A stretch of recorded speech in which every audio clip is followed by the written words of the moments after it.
Hello viewers, আসসালামু আলাইকুম। Welcome back to my channel. যারা কাটার বয়ে কাটা বেছে মাছ খেতে পারেন না, তাদের জন্য আজকে অনেক মজাদার একটি রেসিপি নিয়ে চলে এলাম। এটা বানাতে যেমন সহজ, খেতে কিন্তু অসাধারণ হয়। আজকে আমি তৈরি করব মাছের কাবাব। আমার বাচ্চারা কাটার বয়ে মাছ একেবারেই খেতে চায় না, এমনকি আমিও কাটাওয়ালা মাছ খেতে পারি না। মাঝে মধ্যে করি কি, মাছগুলোকে এইভাবে আমি কাবাব বানিয়ে বাচ্চাদেরকেও খাওয়াই, নিজে অনেক মজা করে খাই। এটা বানাতে যেমন সহজ, খেতে অনেক মজা হয়। এটা কিন্তু যে কোনো মাছ দিয়ে করা যায়। আমি আজকে নিয়েছি, আমার ফ্রিজে অনেক দিন পরে ছিল, কিছু মাছ খাওয়া হচ্ছে না, সেইগুলো দিয়ে আজকে আমি এই কাবাবটা বানাবো। মাছগুলোকে আমি খুব ভালোভাবে ধুয়ে পরিষ্কার করে নিয়েছি। মাছ তো আমরা সব সময় খাই, সেই মাছটাকে যদি একটু স্পেশাল করে বানিয়ে খাওয়া যায় তাহলে তো অনেক মজার হয়।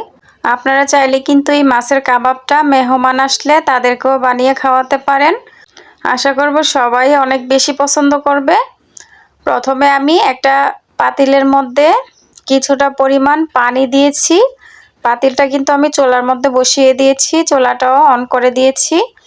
এর মধ্যে আমি দিয়ে দিয়েছি 1 চামচ হলুদের গুঁড়া, 1 চামচ লবণ দিয়ে এখন আমি পানির মধ্যে যে মাছগুলো আমি নিয়েছি কাবাবের জন্য, ওই মাছগুলো দিয়ে দিব।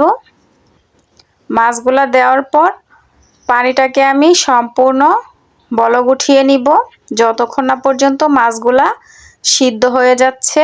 আপনারা কিন্তু চাইলে এখানে আদা বাটা, রসুন বাটা, তারপর আরও আদার্স যেই মশলাগুলো থাকে, জিরার ফাঁকি, ধনিয়ার ফাঁকি, মরিচের ফাঁকি, এগুলো দিয়েও এটাকে সিদ্ধ করে নিতে পারেন। কিন্তু আমি যেভাবে বানাই সেভাবে আপনাদেরকে একটু দেখাচ্ছি। আমি আসলে এভাবেই বানাই। তো মাছগুলা কিন্তু সিদ্ধ হয়ে গেছে, এগুলাকে আমি উঠিয়ে নিচ্ছি পানি থেকে। এখন আমি করব কি, মাছগুলাকে ঠান্ডা করে নিব। মাছগুলা একদম যখন পর্যাপ্ত পরিমাণ ঠান্ডা হয়ে যাবে, ওই পর্যায়ে এসে আমি মাছগুলা থেকে কাঁটাগুলা ছাড়িয়ে নিব। এই কাজটা কিন্তু একটু কষ্টকর হলেও যখন আপনার কাবাবটা খাবেন তখন আপনি এটা ভুলে যাবেন যে আপনার কষ্ট হয়েছে মাছগুলা বেছে নিতে, কাঁটাগুলা ছাড়াইতে। এত পরিমাণ মজা হয় এই কাবাবটা। এই মাছের কাবাবটা কিন্তু মাংসের কাবাবকেও হার মানাবে। আপনি যদি এটা বানিয়ে কাউকে খাওয়ান, বুঝতেই পারবে না আসলে এটা কি মাছের কাবাব নাকি মাংসের কাবাব। কাঁটাগুলো ছাড়ানো হয়ে গেছে। এখন এখানে আমি 2টা সিদ্ধ আলু দিয়ে দিচ্ছি। আলুটা আমি খুব মিহি করে ফ্রেশ করে দিব, যেন দানা দানা না থাকে। হাত দিয়ে ডলে নিচ্ছি।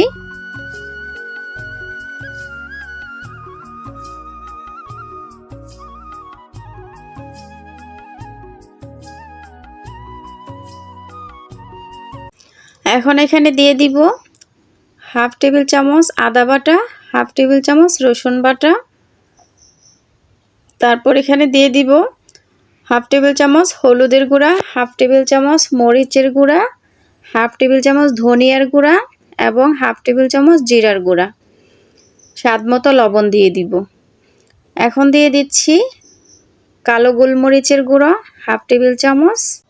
তারপর এখানে আমি দিয়ে দিব পেঁয়াজ কুচি, ধনিয়া পাতা কুচি, কাঁচা মরিচ কুচি।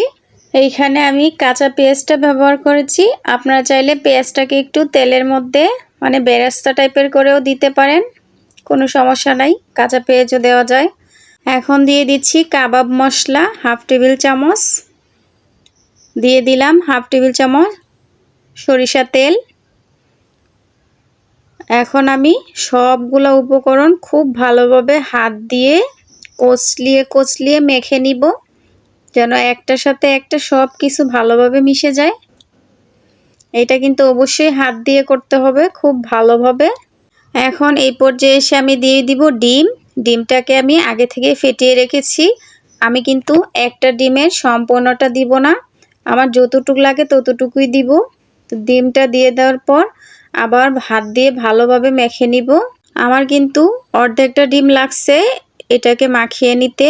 আপনাদের হয়তো পুরাটা ডিমও লাগতে পারে, সেটা আপনাদের কাবাব যতটুকু বানাইতে চান সেটার উপরে ডিপেন্ড করবে। এখন আমি এগুলাকে কাবাবের শেপে করে নিব। সেজন্য হাতের তালুতে একটু সরিষার তেল মাখিয়ে নিব। তারপর একটু কাবাবের পুরটা নিব, নিয়ে আমি কাবাবের শেপ দিব। আর আপনাদেরকে একটু দেখিয়ে দিচ্ছি আমি কাবাবটা কিভাবে বানাবো। হাতের মধ্যে প্রথমে নিবেন, তারপর 2 হাত দিয়ে এইভাবে চেপে চেপে গোল করে নেবেন। তারপর আরেকটা হাতের তালু দিয়ে এইভাবে করে চাপ দিলেই কিন্তু হয়ে যাবে আমাদের কাবাব।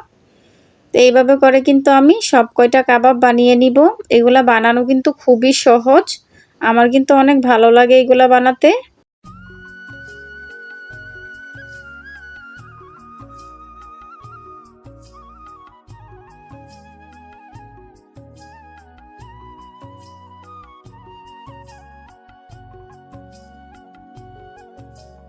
আমি সেমভাবে সবগুলা কাবাব বানিয়ে নিয়েছি।